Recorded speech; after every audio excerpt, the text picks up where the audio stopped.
So it's been a while since I've done like a life update, and frankly, there is no way for me to cover all of the things in one video. One, because we'd be here for like 6 hours, and two, it just, there's a multitude of reasons. Some of them are still not resolved. Other ones I'm just not ready to talk about. Some of them, it's just, I don't know, there's a lot of things. A lot of things. And unfortunately, most of them bad. So I haven't really wanted to go out of my way talking about this bad stuff. Like some of it that I'm not ready to talk about, some of you know about. Like the thing back in November, I know some of you know about. But, definitely not ready to talk about that beyond what I've said to who I've already said it to. For now, that's off limits. I'm not ready to talk about that. For the rest of you, if you know my life, you could take a pretty good educated guess that something happened again to me. I seem to have the world's worst luck, possibly the universe's worst luck, but writing was on the wall, literally saw it coming, probably have a lawsuit on my hands towards multiple parties. Anyway, not ready to talk about that.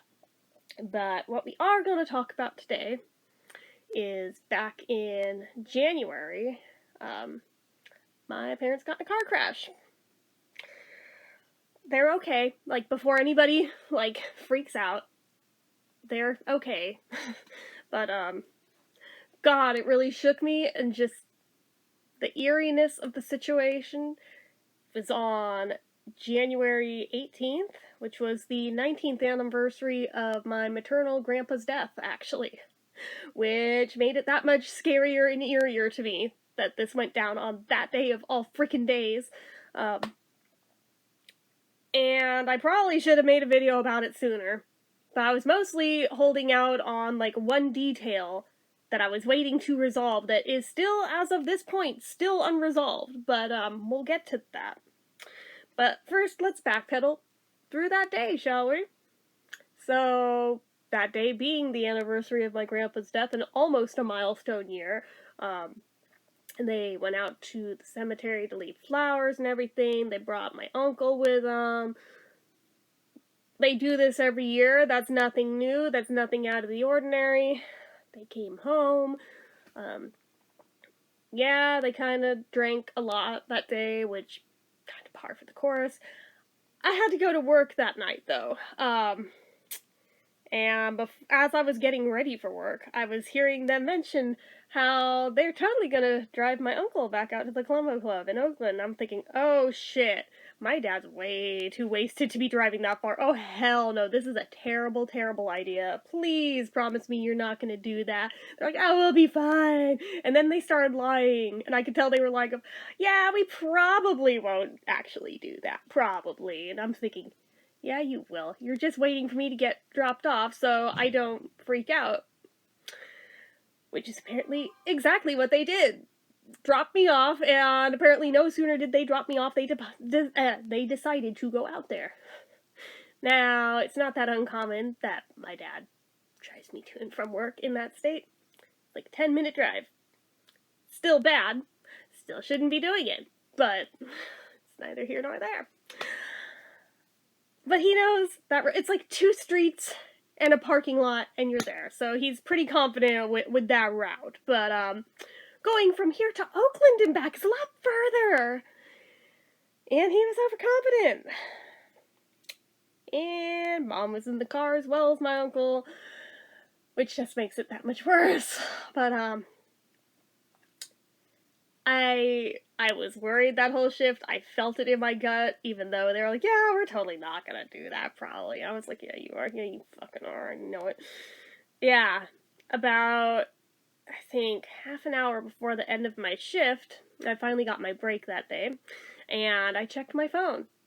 And there was a text from my youngest sister, the one that lives here, saying that, hey, I'm going to be picking you up tonight just so you know what car to be looking for. Not to freak out or anything, but Mom and Dad were in a car accident.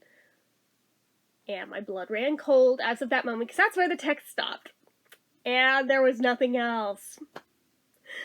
How the actual fuck do you expect I, of all people, the anxiety queen, to be able to just calmly go back to doing my job, knowing this, and being completely helpless to do anything to the situation, not having any further details of anything?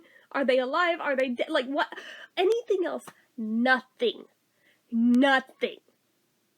So I'm sitting there fucking inconsolable in the back room and everything. I think Holly was like, holy shit, what happened? And I explained to her exactly that. And luckily for me, she took pity on me. Generally, she's one of the coolest ones there with that, and knowing when I just need a bit. Pretty much just let me kind of hang out in the back, clean stuff up, let me leave a little early.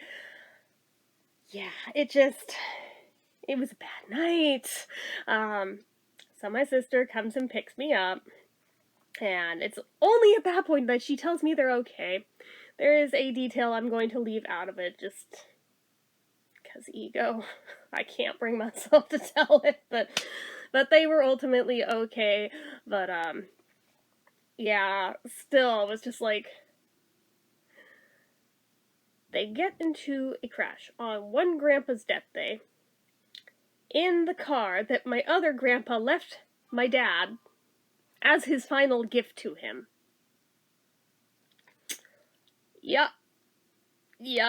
Which just makes it sting that much more that of all his cars, it was that one. Of course it was that one. Of course it was that one. And it wasn't just like a little tap. No, the car was totaled. We still don't have it back. It's May now. This was January 18th. We still don't have it back. My dad is honestly starting to question if we're ever going to see that car again at this point, because they've been fixing it for literally months now, and they keep claiming that, oh, we're just short one part, and there's supply chain issues with the seatbelt retractor, da-da-da-da-da. I don't think it takes 5 fucking months to get a seatbelt retractor, but I don't know. But he is very upset, needless to say. I don't think he's ever going to take it back to the Cadillac dealership to have anything done on it. I think he'll take it elsewhere if he ever gets it back. But it's just the fact that it was that car, of all the cars. Just insult to injury. But on the other hand, there is a flip side of looking at it the other way, in that, technically, in a roundabout kind of way, both grandpas, who are both gone now, in a roundabout way, may have been looking out for him that night and kept him from dying, or anyone else involved in this crash from dying. Because frankly, on the freeway, and them getting run off the fucking road, it very easily could have gone otherwise. So, I mentioned other cars that it could have been and had to be that one. Yeah, this is where it gets messier and messier. So he has his little green Corvette. That was the first one that he tried to default to using instead. And within a week, we found out that the radiator on that fucker's shot, and it's undrivable. Great. He tries to fix it himself, makes it worse, also fucks up something in one of the doors. It is now also unusable. So, alright, fine. We'll use the pickup truck. And for a while, I mean, at least for just around town things, that was kind of working. The suspension's kind of shot on it. The wheels are totally fucked on it. And apparently if you go over 35 miles an hour, the steering wants to, like, take over and spin out. So, totally safe, right? Yeah, and going anywhere outside of the immediate valley, yeah, pretty much out of the fucking question. You can't do it with that, which is a huge problem right now, given things with my mom's health, which is a whole other video that needs to be made of more shit that's gone bad in, like, the past 6 months. But we're not going into that one today. I can't. But we were trying to make the truck work, but it's gone further and further and further downhill. missed my cousin's wedding because of that fucking truck being unusable for long distances. Almost missed my sister's college graduation because of it, but he was able to get like a temporary loaner car for that weekend because apparently the guy at the Cadillac dealership felt that bad for him that it's been this long that he gave him a loaner car for just that weekend. I'm sorry, shouldn't we have had a loaner car from them given this is their fuck up that it's taking this long this entire time? I have no words. I have no fucking words. And his other vehicles that he owns are not in working order right now. Literally everything needs to be fixed. We're fucked. We're fucked. So finally, as a final Hail Mary earlier this week, he finally has the realization his brother that lives a couple houses away from us has a fuck ton of cars. His wife is always on about him about wanting him to sell some of those cars because it's way too fucking many. Remembered that while Dad got Grandpa's car when he died, my uncle got my grandma's car when she died. The matching Cadillac that's a couple years older, but still works fine. He was letting his wife drive it for a few years before he got her like a fancy-ass car. So it's just been sitting around collecting dust. Wish we had thought of that sooner. He just bought it from him last night. Thank God.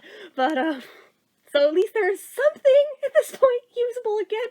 God willing, nothing happens to that one now, but just, like, when it rains, it fucking pours, right? Like, but I must admit, seeing that car pull up in the driveway last night, I didn't realize it was going to be there when I got out of the shower. I look out the window as I'm drying my hair, and it's in the driveway in the same spot that my grandparents always parked it when they would come over.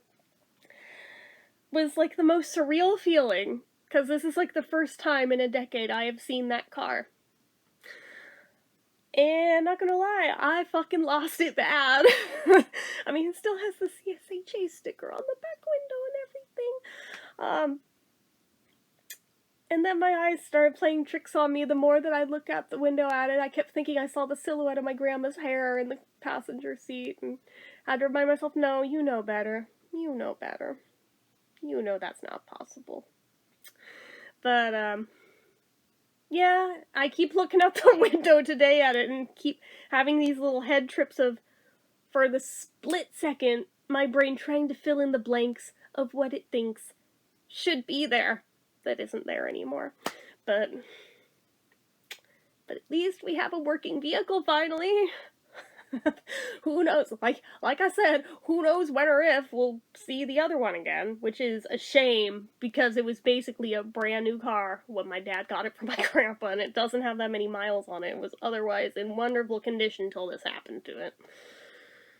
And just knowing that literally all that's missing is a freaking seatbelt retractor of all the damn things, and that they legally can't give it back to us until they have that in there.